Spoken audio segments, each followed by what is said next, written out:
Morning. Good to see all of you, and for all of you joining us online, awesome to have you. There's a phrase that I've found myself saying a lot in the last 2 years. I've adopted it. I didn't write it, I didn't make it up, but I really like it, so I say it all the time, and it's this. When you find yourself, when you've climbed to the top of a mountain, you owe it to yourself to enjoy the view.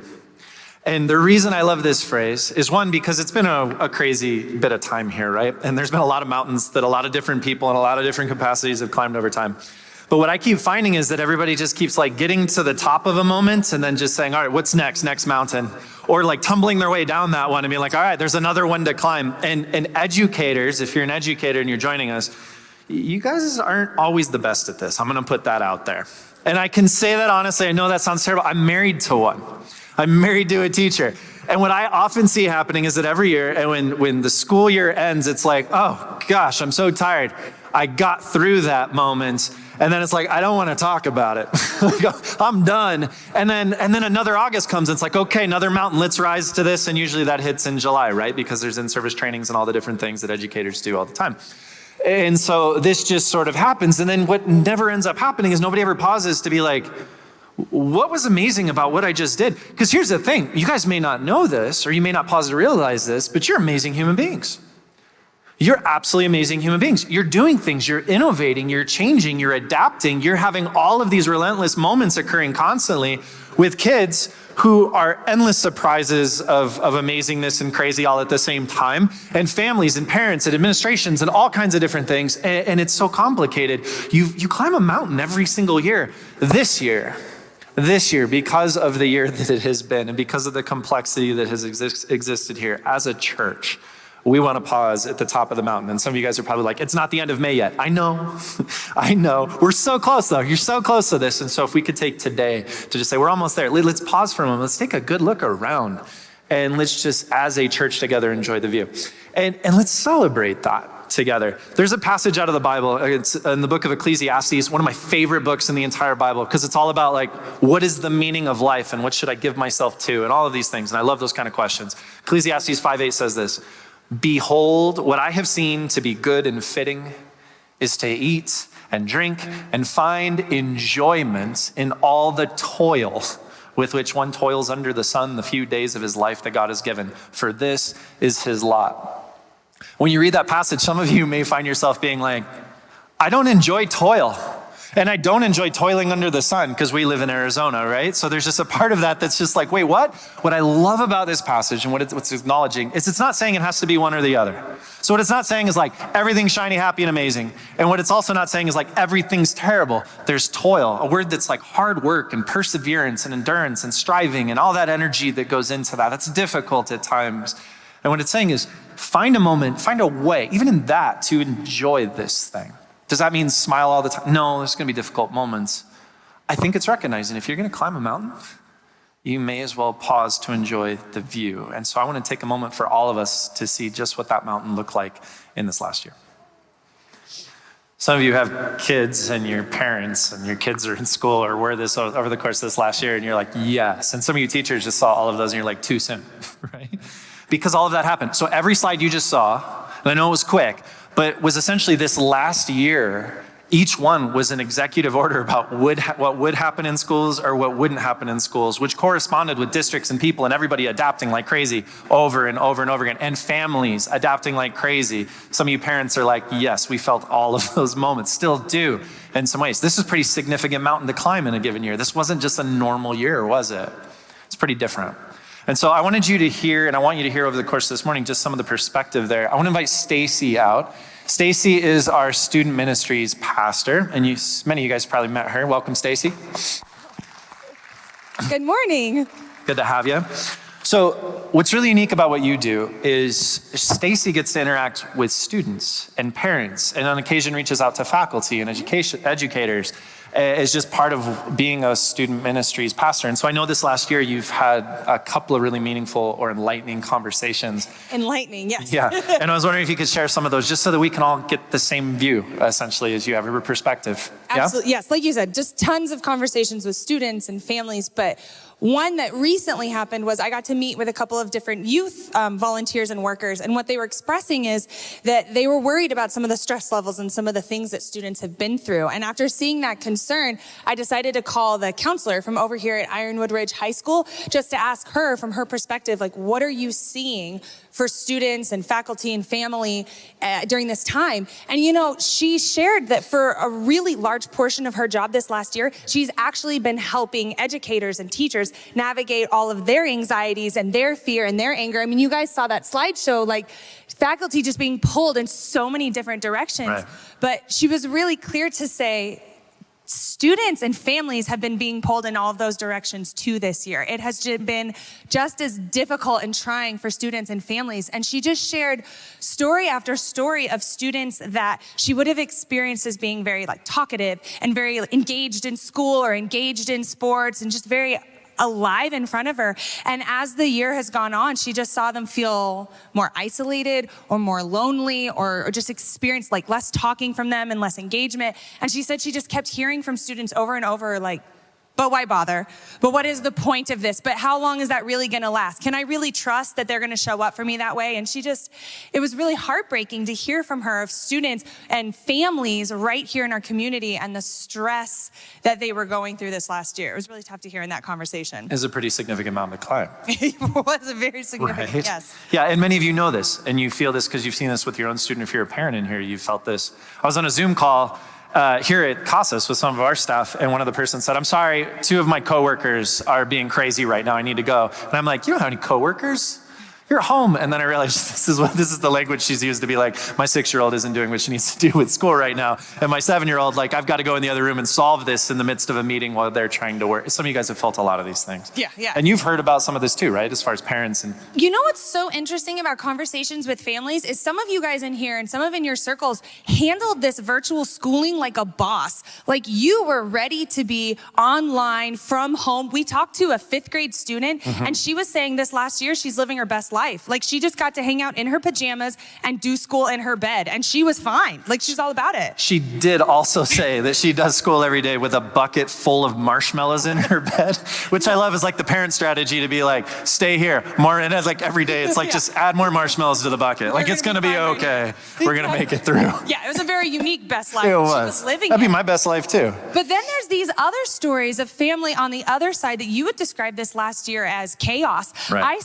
My husband and I spent 48 hours helping my sister, and we just watched her 4th grader and her 5th grader for 2 days do virtual schooling, and it was exhausting. I have no idea how families have been doing this for almost an entire year. I was telling you earlier, I immediately had to steal a line from Incredibles. Did you guys know they changed math? I never thought I'd be sitting next to a 4th grader trying to relearn math, with her at the same time.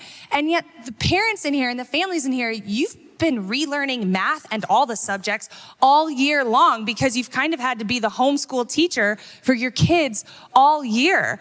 And for many of you, you're also navigating that, like you said, working from home and having kids burst in on a Zoom call or talk over your phone call. I know families who have had to start scheduling, it's almost like office hours with their kids in the midst of their actual Google Calendar to make sure they have time with them through the day. The world has changed pretty significantly when you as a parent are making Google Calendar appointments with your kid to help with homework, right?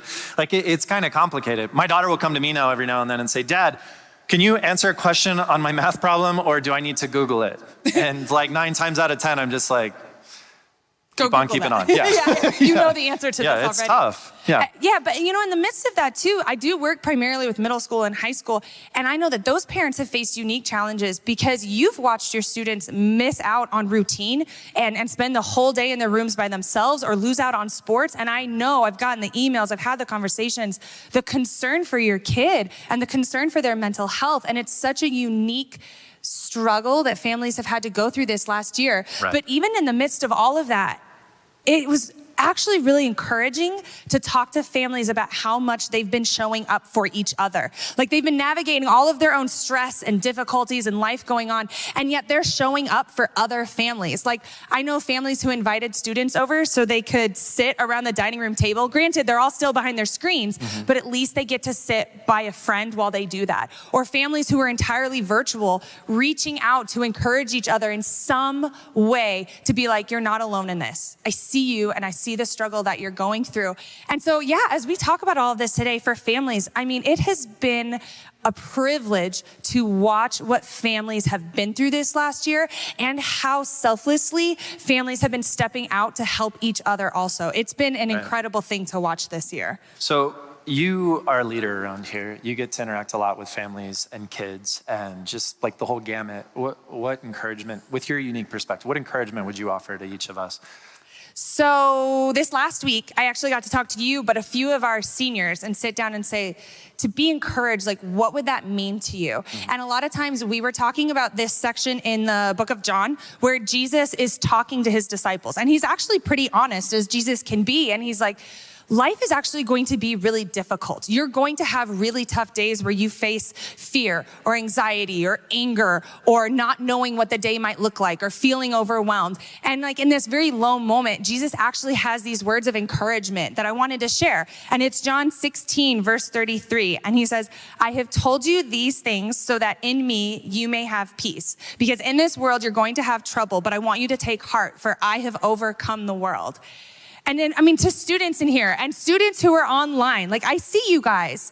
And you guys have been through something incredible this last year. And I have a suspicion if you look back over your year, you would describe it as anything but awesome or as anything but peaceful, or you at least have moments that did not feel that way. Right. But I have also watched you be clever and creative and compassionate with each other. I know best friends who counted how many days between when they got to see each other, and they got to over 150 days between seeing their person. It's a big deal when you're a student. Yes, it makes me sad. Yeah. But there's other stories of students who would jog to their best friend's house, and the friend would sit up on the roof while he stood down on the road so that they could at least talk to each other. And I also talked to students who took advantage of being online, and they actually, like this senior went and got his aviation license. Like he took advantage of the time to get ready for the next step in life. And then last night, we actually had the honor to host a high school senior prom, because a lot of our seniors aren't getting any of those moments.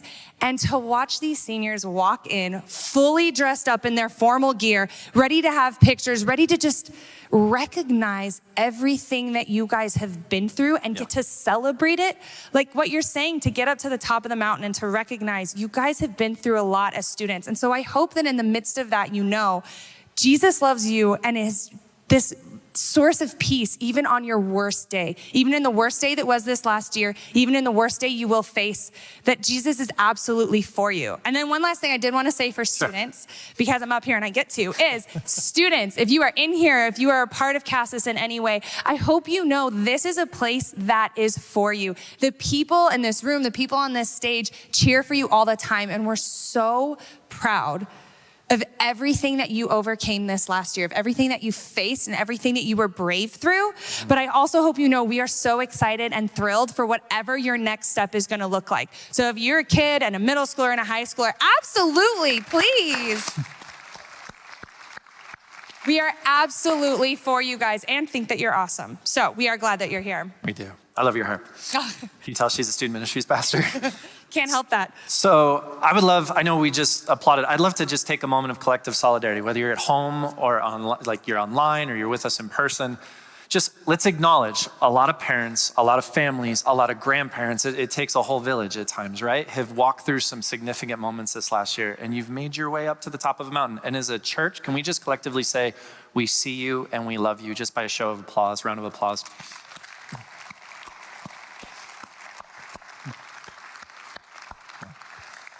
Thank you, Stacy. Thank you. Good to have you. Thanks. See, these are these big moments. It would be so easy to find ourselves just May ends and then, okay, what's June hold? And then next August, and how are we going to solve the next thing that's in front of us? Or what are we going to do? This matters. Stuff has been formed in us. Beautiful moments, but difficult moments have occurred. And so this is so good. I'm so glad we get to do this together as a church. I want to invite two more special human beings out here, both of whom happen to be educators. One is a teacher, teaches special needs students, and the other is an administrator here at our own school. So the first is Sarah Nagoski. We can all welcome Sarah. So Sarah is a teacher in the TUSD district and is kind enough to join us today. And the second is Josh Kempf, and he isn't just a worship leader, if that's the only way you've known him, he's our school principal. Yeah. And we love you, love our school. Good to have you, Josh. Yeah, cool. So, Sarah, you as a teacher, you just called me sir. Oh my gosh. I've known Sarah for a long time. So Sarah, as a teacher, you have had a front row seat to just what it is to be a teacher, what you have walked through this last year and all this complexity and all the different things. And I just wondered, so that we can learn, because not all of us get to see that or be a part of that, if you'd share maybe just what that's been like for you personally this last year. Sure. So I'm a teacher at Blendman Elementary School. It's in TUSD in the middle of the city. And boy, I'm trying to go back to the start of it all. I had a son who was a senior last year and a daughter who was a senior in college, and one in Rwanda who all of a sudden was being evacuated and had to come back. She was in the Peace Corps. All because of COVID. All because of COVID. Right. So that's what we were everything was starting, as everybody experienced, shutting down on us. And we went to spring break to then not come back in person. So that, it was kind of a new learning for all of us. Kind of a rude awakening, right? Because then you suddenly didn't come back to in person. What'd you come back to, and what was that like?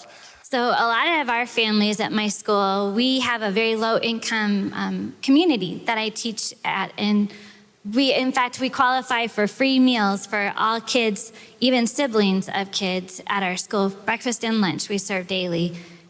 So a lot of these kids, they don't have internet at home. They didn't have computers. And our school district was not one where some school districts, they provide computers for every student that they have in it, but ours did not have that. So, and just in case you guys don't know, part of the reason breakfast and lunch is provided is for many of the students that Sarah works with, if you don't feed those students, they actually don't get to eat. Like the school has become an integrated part of that community in a way that it's actually helping feed kids that would have otherwise gone without, right? And I think the school districts in Tucson have done a really good job through this whole process. We had buses that would show up, and you could come and say, I've got 6 kids at home, and they would give you 6 meals for 2 meals a day for each child that they showed up for. Right.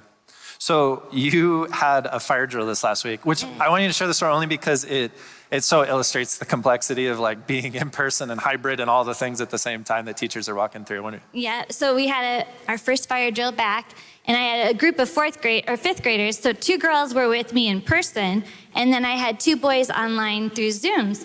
And the boys are a little silly. I'm a special ed teacher, and so they were doing their own thing, and all of a sudden the fire drill hit, and I was saying to the boys, please don't leave the Zoom, stay on, we'll be right back. So the girls and I had to go out and walk out to the field, and we come back on, and I saw the 2 boys playing through the Zoom on the screen, and I didn't want to interrupt it. It was pretty cute that they were interacting with each other, both from their own homes on Zoom. What I love about this story, can you imagine being a teacher normally, trying to keep everybody corralled and then going, wait, we're gonna have a fire drill. You 2 young boys, stay put. Mm-hmm. And you just walk out. There's no teacher ever doing right, a fire drill happen. Normally. Yeah. But then the beautiful thing of they're actually connecting, and these boys probably don't always see people. No. And one of them was new to our school, so I was actually really glad that they had a chance to talk a little bit. But it sounds like it's pretty complicated walking through that as a teacher. Yes. Yeah. So you also are just a fellow faculty member, right? You get to see other teachers and faculty navigate this stuff. What's that been like for you? It's been tough. I think the younger teachers had a little bit easier of a time kind of getting into the swing of being on Zoom and finding a platform to teach and creating their Bitmoji teacher avatars, which we all tried to do. And I had to get walked through that because I couldn't figure it out. But anyways, we've discovered fun different sites like book site that hopefully my students all love reading now. They would tell me which books they had found on it, and we would go search it down when we were together.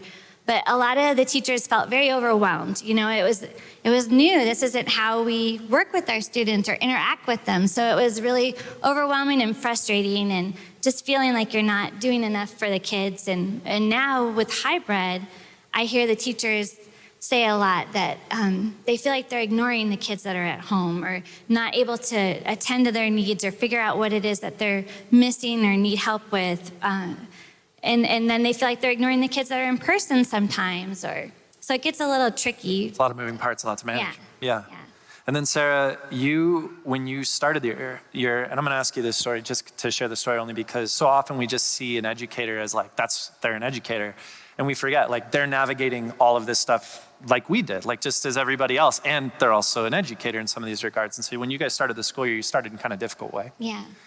We had a kinder teacher who struggled with anxiety and depression, and everybody just thought she was having a hard time because of that. But what we didn't realize is that there was actually some kind of infection inside her body. And because of COVID and all the don't go to hospitals, don't go, overwhelm anything. When she didn't have COVID, she was just scared, like many of us remember, like to go to a hospital at that time. So Right. So she didn't go, and they finally talked her into taking a family leave for a month to try to just catch her breath and get herself together a little bit. And she signed the papers on Thursday, I want to say it was back at school on Friday, creating sub-plans and trying to get everything set up. And she passed away by that Monday. And none of us had a clue that we were not going to see her again. And it left a whole little group of kindergartners without their teacher and a whole school community that had this lady in their life for the past 30 years. So you guys are wrestling with complexity of what this looked like in your own life while also trying to figure out how to do all the different things that this year is required of you. And so it's a lot. I see that.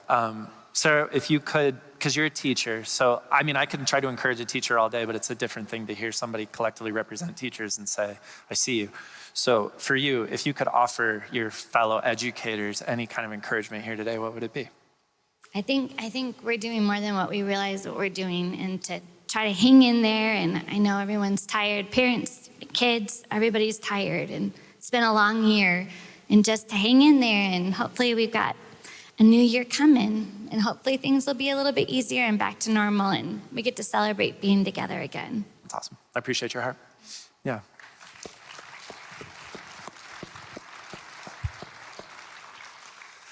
And Josh, you have a unique perspective because you're an administrator, right? So slightly different. But you get a front row seat to just all watching teachers walk through this and then having to like help walk teachers through all of this and all of that stuff. So what's that been like from your perspective this last year? Oh, it's been so much fun, right? So much fun. No, it's been complicated. I know there's a lot of teachers in the room at our school here, but there's been teachers all over that are hybrid or completely online or in person like we did. And it's just been complex, trying to balance the two of wanting to do a good job for your students, but also meet parents with their complexities and also hold your own fears and concerns and all those complexities, but while somehow trying to do this thing that we're called to. So it's just, I think complexity has just been a really good word to sum it all up. Yeah, it's a good one. So what then for you has encouraged you, right? Like there's these moments, I know there's moments that have been difficult for you for sure, but I also know there's probably been some moments where you're like, well, you look at that, right? Where something has just encouraged your heart and what you've seen in other people here this last year.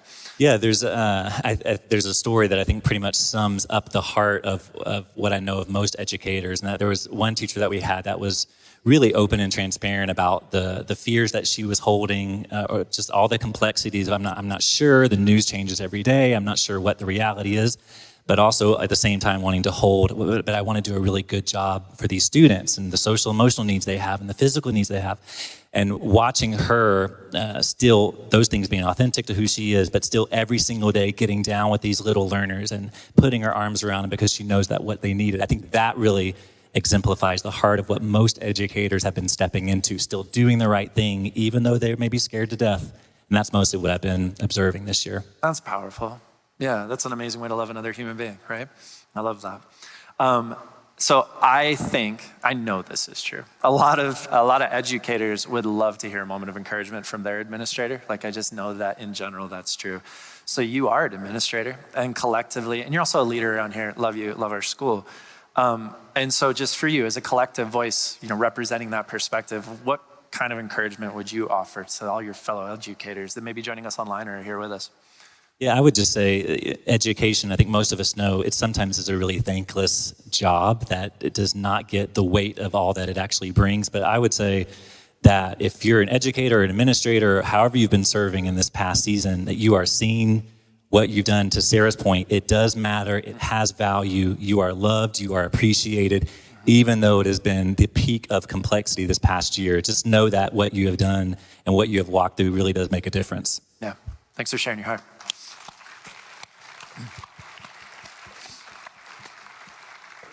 And let me just say for all of us, if there's one thing that I would love for us as a church to take away from this, right? Whether you see it firsthand or whether you just kind of hear about some of these moments, here's what I can tell you is true in this amazing opportunity for us as Casas Church. It's this, that a little bit of encouragement can go a really long way, especially in this time of year. In the past year, how many times have we all heard or said the phrase, "It's been a year"? And it really has, hasn't it? For so many of us, the long, sustained stress and uncertainty of everything that we have collectively faced has taken its toll.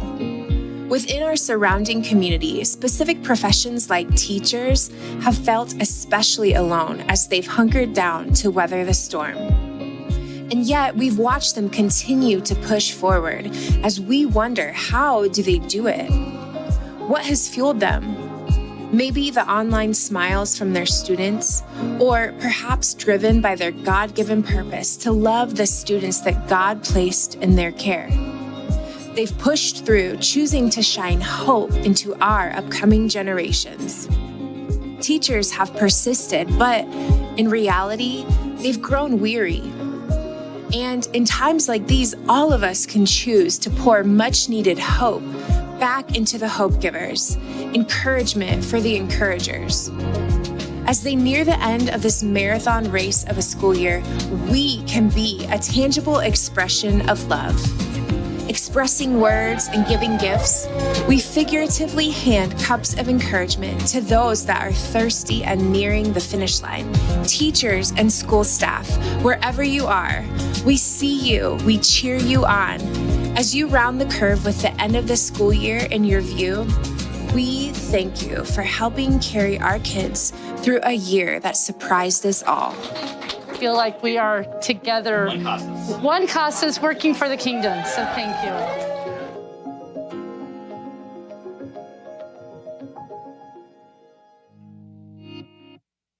Morning. It is good to see you all, and just watching that video, I am so proud of you all as a church, and I think about the way you are blessing some of those teachers and those cards that you all wrote. And just so you know this, we have enough cards that we're going to be giving them out to several more schools this next week.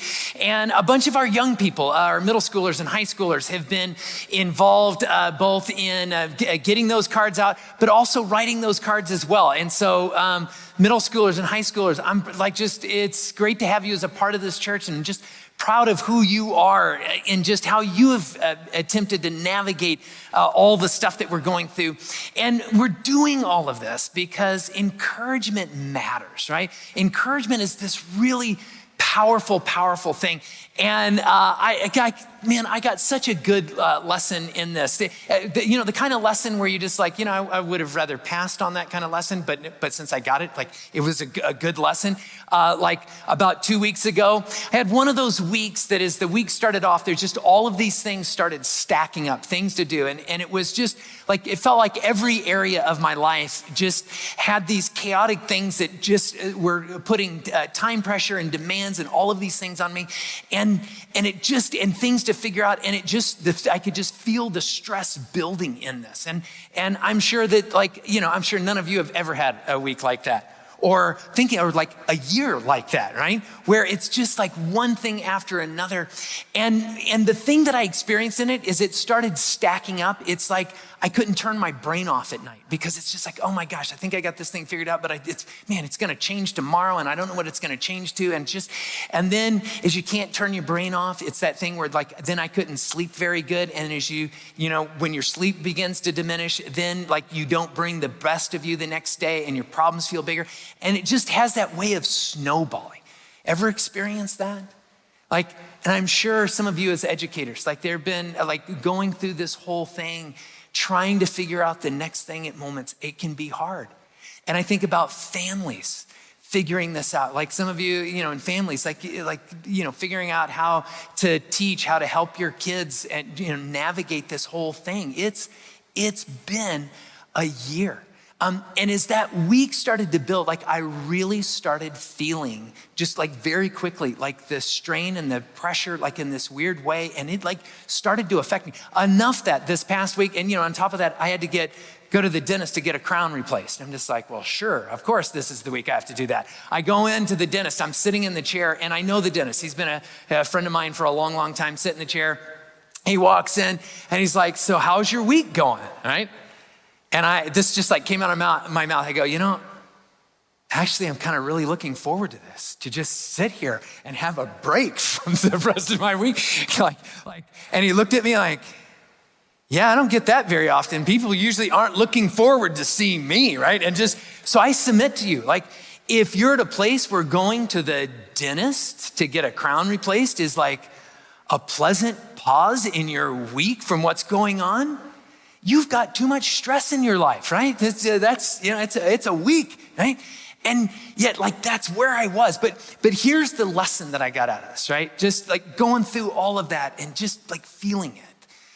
I had one day in there where it's God just lined up all of these people that had no idea what they were doing in the moment, but just encouraged me, and sometimes in the simplest ways that they may not have understood. And it was all these little things that all of a sudden made this huge difference. One example is, came out of a meeting and there was 3 emails that I needed to work on. And they were those emails of the thing that's taking care of a business thing or something. It was a necessary thing and an important thing and super time sensitive. But it's not the reason I got into ministry, right? It was taking care of that thing that was just pulling me away from the ministry things and just feeling it. And I'm sure some of you have gone through that. There are things that you have had to do, right? Figure out Zoom, and teachers figuring out how to teach online. I think about Sarah and some of the stuff that she shared. Sarah's been in our small group for at least a couple of decades now. I know her, I've heard those stories, and just watching Sarah navigate this stuff and go through that, I know so many of you have had to do, there are necessary things you had to navigate, but it's not why you got into teaching. It's not what you wanted your life to be about, but it's suddenly you're in it and navigating it. I came out of one of those meetings, I was just there's no way that I can get all this done. And one of our assistants, Amy, stuck her head in my office, and just because she noticed that we piled, a bunch got piled on there, and she made a joke out of it and just kind of laughed. And all of a sudden I started laughing about it, and it was so good, so encouraging, just to have someone who just says I see you. And there's an absurdity to it that let's just laugh about it, right? And then she said, I think I can help you, and just sat down and helped me walk through a couple of those emails. I had a phone call from a friend of mine named Gary, who just and he probably didn't realize it, but he just offered some help. And I asked a few questions about a totally different thing. And it was so encouraging to just feel someone that would say, I'll come alongside you and help you figure this thing out. Ever have someone that maybe, as you were navigating things this past year, that just said, I can help you with that. I'll come alongside you with that. Maybe you're an educator and you had a parent or two that just helped you navigate something. Or maybe you were the parent and you find yourself trying to teach something, and there was that one teacher for one of your kids that just kind of went out of their way to help you help your kid. And there's nothing like being a parent and having someone help you with your kid, is there? Right? And it's just so encouraging. I had, on that day near the end, I was wanting to get to our sermon meeting. So we have this meeting every week where whoever is preaching gets to meet with the other preachers, and we do a bunch of background work and we collaborate. And there's so much that happens in that meeting that helps whoever is preaching. And I was already way behind on my sermon for this past Sunday. And I was I need to get into that meeting. And literally minutes before I get in that meeting, sure enough, there's this thing that comes up. And I need to, I've got to give it attention. And it's like, I've got to cancel the sermon meeting, right? And I'm just like, I cannot believe this. And this beautiful gift, Ryan and Seth and Stacy are like, you know what? You go take care of that thing you got to take care of. We're going to go and still meet, and we will work on your sermon for you. We'll work on background. We'll help put some stuff together, and one of us will swing back and like hand you this stuff that you can then build off of. And they didn't know what they were doing in that moment, but it was like such a gift to just like have someone that's just encouraging and like helping you. There's something powerful, friends, about encouragement.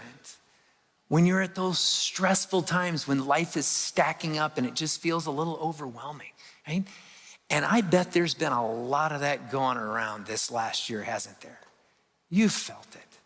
I bet there's been moments where you felt someone who gave you encouragement. You know, here's the powerful thing about encouragement. Encouragement has this way of taking a stressful, difficult situation and filling it with energy and gratitude. I came through that day and I looked back and all of these little things that just where people encouraged me in one way or another. And it's like it filled me I was like ready to take on the next day. And I was so grateful. And my circumstances didn't change. It was the encouragement that filled me with energy. And what I'm wondering is how many of you need a little energy right now? Right? You feeling that? Yeah. I bet there's moments as you navigate this, you just go like, man, I need some energy. I think about our students, right, that have graduated and what they have lost in all of this time. And I think about what we as a church did to give them a graduation party, to give them like that experience. And I just think about those students, and, you know, hearing Stacy talk about that and how it filled them with energy and just like, it's just encouragement is a powerful thing, friends. There's this fantastic story that unfolds in the Old Testament. There is this time when the Israelites are gonna go on what they think is gonna be like a 2 to 3 week journey. They're gonna travel from Egypt into what we know as modern day Palestine, 2 to 3 weeks max. And it turns into like an epic struggle. A struggle for life, a struggle for food and water. They get pulled into regional conflicts and battles and internal strife. And I mean, it's just stacks up, and they end up being pulled into this for like 4 decades. And you feel all that they're going through in this. Although I will say this, the one thing they didn't have to deal with was like mask protocols and figuring out the whole mask thing, right? We carry that burden to figure that thing out in there. But they go through this thing, and there's this moment where God does something for them that I want you to see here this morning. It's found in the book of Numbers. And it's this just small but really beautiful and powerful moment. This is found in Numbers chapter 6. Numbers chapter 6, and it starts off in verse 22. It says this: "The Lord said to Moses, 'Tell Aaron and his sons, this is how you are to bless the Israelites.'" So in this epic struggle that they're going through, and there were moments when they did well, but there were a lot of moments when they didn't do well. They didn't bring their best. Have any moments this past year where you just look back and you go, man, I was trying hard, but there are a lot of moments where I didn't bring my best? Because it's been a struggle, right? And I love that God says, I want to bless them. So here's how he does this. Here's what it says. Finish out the passage in this thing that he says. Say to them, this is what God's saying, Moses, Aaron, this is what I want you to say to the people. Coming from me, say this to them. The Lord bless you and keep you. The Lord make his face shine on you and be gracious to you. The Lord turn his face toward you and give you peace. Those are beautiful words. And so often we've heard those words and we love how they flow, and there's like this poetic, beautiful nature to them. But I think that those words brought energy and gratitude. And you know, those are words that we need today too. I think about what God says to them. He starts off and he says, the Lord bless you. You know, the whole idea of blessing is just to bring good. You ever thought about that? That God, like, even in the midst of difficult circumstances like what we have faced this past year, there are things that God wants to do that are good things. Like he looks at you and he wants to bring good to your life. Like I want you to think of God seeing that in you. The next two portions are my favorite portions out of this. It's not a prayer, but this like blessing that God offers the people when he says, and keep you. The Lord bless you and keep you. Have a moment, parents, maybe where you just thought you were losing your grip on this thing, right? Your kids are online, your kids are in the house, you've got to go to work, and like, what do you do with your kids? Or maybe you wanted the house to yourself and your kids are like on top of you and yet they're trying to learn and you just like, I'm losing my grip, right? I don't know how many times I have heard people this past year say, I'm losing my grip on reality maybe a little bit here, right? We've all felt that. And you hear this and you realize what God is saying is, you know what, I'll keep you. You may feel like you may be losing your grip on all the things that are stacking up, but know this, I've not lost my grip on you. I've got a hold of you. I will carry you through this. Isn't that encouraging? Ever have a moment when someone comes alongside you and says, yeah, I know you feel like you're losing your grip, but I got you. I see a way forward and you're gonna make it. Ever just trust someone because they came alongside you and said, you're gonna make it? Students, did you have a teacher? Did you have a parent? Did you have a friend when you just thought you were losing your grip on it and they said, you're gonna make it. You're gonna make it to graduation, right? It may be a different kind of graduation, but you're gonna make it. Hang in there. And it's because like they're saying, I've got a grip on you. And that's God saying that to you and to me in this. He goes on, I love the next part where he says, and make his face shine on you. How many of you have ever watched the face of a grandparent when their grandchild walked into the room or maybe jumped into their lap? Remember the look on that grandparent? Maybe if you're a grandparent here, that you know exactly what I'm talking about. You know, right? Because we've seen it in you. How your face just lights up at the delight of that grandchild.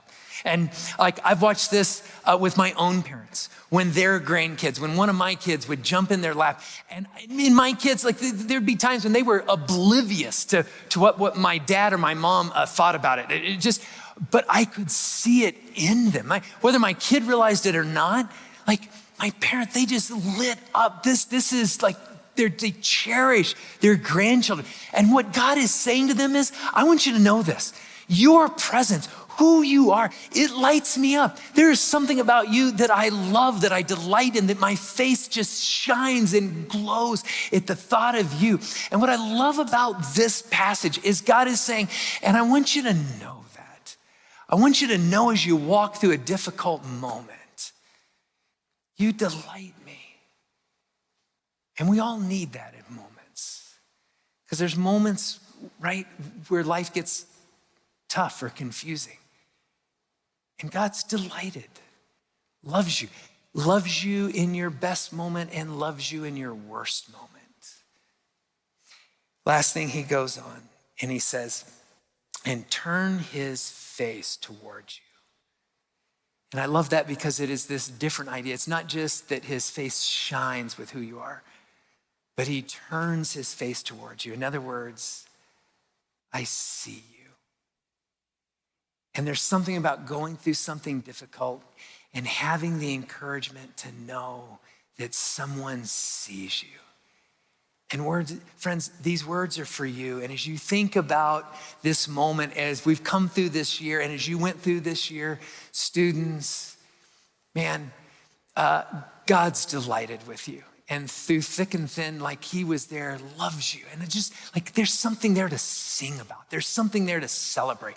And I think about all of you that are educators, moments where you had to learn new things and it seemed like as fast as you were on top of one thing, I bet it had to change on you again. But you know what? Like here you are, like you made it, like you're at this place. And you know what? We see you. And there's students that see you.